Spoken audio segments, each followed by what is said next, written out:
हमारी सरकार हमेशा कर्मचारियों और पेंशन भोगियों के प्रति सहानुभूतिपूर्ण रही है।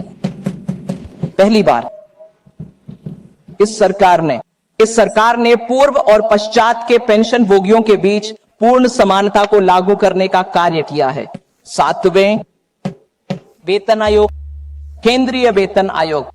इस प्रकार सभी केंद्रीय सरकार के सेवानिवृत्त पेंशन धारक जो पहले सेवानिवृत्त हो गए थे, 1 जनवरी 2016 के बाद सेवानिवृत्त हुए कर्मचारी अब वही पेंशन प्राप्त कर रहे हैं जो 1 जनवरी 2016 से पहले सेवानिवृत्त हुए कर्मचारी प्राप्त कर रहे थे।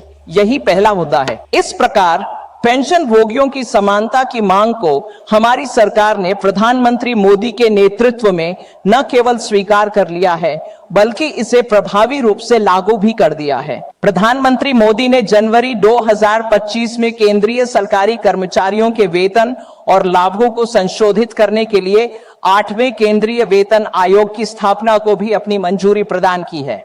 अब संशोधन के संबंध में मैं नमस्कार साथियों, फाइनेंस मिनिस्टर का ये छोटा सा वीडियो क्लिप आपने सुना। यहाँ पर उन्होंने 7वें वेतन आयोग और 6वें वेतन आयोग की होने वाली त्रुटियों पर बातचीत किया। वहीं पर उन्होंने 2026 में 8वां वेतन आयोग जो लागू होने वाला है उस पर भी उन्होंने टिप्पणियाँ की और जो रिसर्च की बात कर रहे हैं, जो कि 2016 में 7वां वेतन आयोग लागू हुआ था, उस समय जो सैनिक थे, शायद काफ़ी हमारे सैनिक भाई रिटायरमेंट भी हो गए होंगे, और 6वें वेतन आयोग से पहले जो एक पे स्केल थी वह सभी सैनिकों को मालूम है, जो आज कुछ सेवारत होंगे, कुछ रिटायरमेंट भी हो गए होंगे।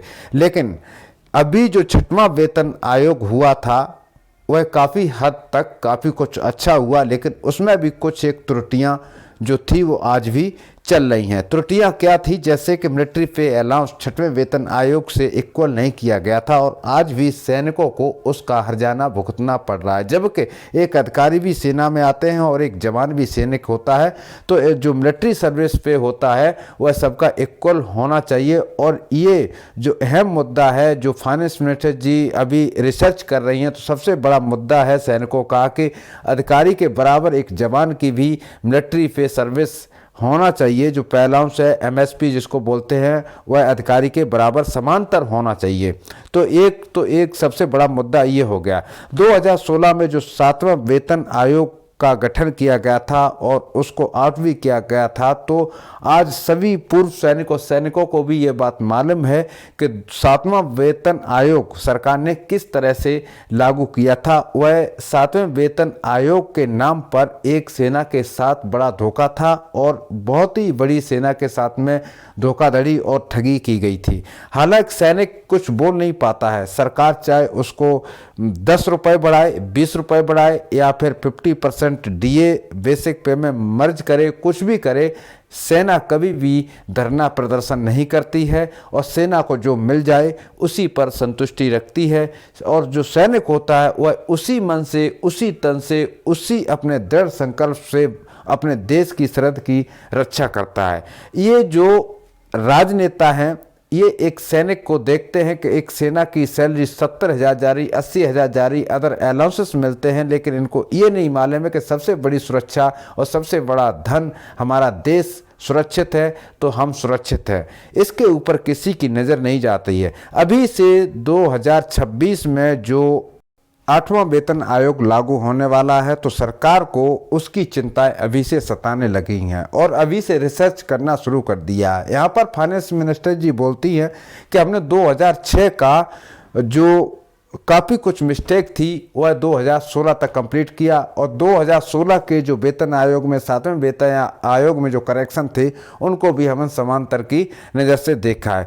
तो आपकी जानकारी के लिए दोस्तों मैं बता देता हूं कि सरकार हर समय कुछ न कुछ त्रुटियां निकालती है और सरकार की यही त्रुटियां हमारे लिए एक नाकामी का बहुत बड़ा हास्य बन जाती हैं। ऐसे उदाहरण, ऐसे एग्जाम्पल एक फाइनेंस मिनिस्टर को शोभा नहीं देते हैं कि हमने जो 2006 में यानी कांग्रेस की सरकार थी, उस समय क्या त्रुटियां थी। तो फाइनेंस मिनिस्टर को यह सोचना चाहिए कि आज एक देश की सैनिक की सैलरी 50,000 60,000 रुपए जा रही है, वह कांग्रेस की देन है। आपने डीए भी बढ़ाया तो 2% 3% से ज़्यादा कभी डीए नहीं बढ़ाया है। और 7वें वेतन आयोग में वेतन आयोग के नाम से सैनिकों के साथ में बड़ा धोखा किया था और बहुत बड़ी ठगी की थी, ये सभी को मालूम है। हालांकि ये रक्षा मंत्री को भी मालूम है और फाइनेंस मिनिस्टर उस समय भी जो है सीतारमण ही थी, तो इनको सारी बातें अच्छी तरह से ज्ञात है। ऐसा न हो कि 7वें वेतन आयोग की तरह कहीं ये वेतन आयोग 8वां वेतन आयोग भी आप 50% डीए को मर्ज करके और सैनिकों को खुश कर दे। हालांकि सैनिक कहीं पर भी धरना प्रदर्शन नहीं करता है, लेकिन एक सैनिक की आवाज़ सुनने वाला भी कोई अभी तक भारत देश में पैदा नहीं हुआ है। आगे आपको छोटी सी वीडियो क्लिप और दिखाऊंगा और इसी के साथ आप सभी को जय हिंद। आयोग की सिफारिशें, इसलिए सिफारिश का सम्मान किया जा रहा है और इसे विशेषज्ञ निकाय के रूप में मान्यता दी जा रही है। यह संशोधन का मुख्य उद्देश्य और लक्ष्य है जो इस विधेयक के माध्यम से पेश किया जा रहा है, ताकि 2008 में माननीय सदस्य वेणुगोपाल जानते होंगे कि सरकार ने इसे स्वीकार कर लिया था और आज हम इसे पुनः स्थापित कर रहे हैं 16 साल बाद। हाँ बिल्कुल, माननीय सदस्य चिंता मत करें, मैं आपकी बात सुन रहा हूं। सदन को गुमराह कर रहे हैं, बैठे। माननीय सदस्य